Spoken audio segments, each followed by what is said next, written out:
Dito na naman sila, kina Auntie Kulit. O, di ba? Kainan ulit. Ganyan talaga pag nagbabakasyon dito sa Leyte. Ayan. Pinapasyadahan lahat ng mga kamag-anakan. Nandito sila sa kapatid nila.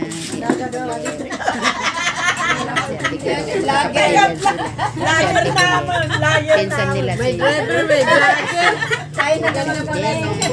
Ganda pala friend ni Auntie Kulit. O, diba? Ang sarap ng kanilang pagkain. May saging, may lansunis,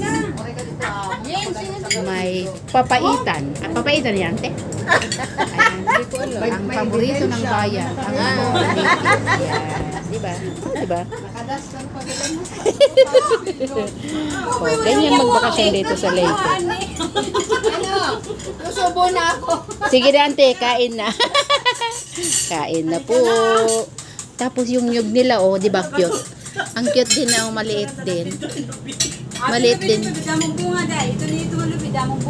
Talaga? Ah, talaga lang. Ito. Wow! Kayang-kaya abutin, oh. Kayang-kaya abutin, oh. Ah, mababa lang siya. Ang cute. Dalawa ito, isa, oh. Marami, kunting bunga. Yung isa marami. Siksik liglig umaapaw ang kanyang bunga. Ah, diba?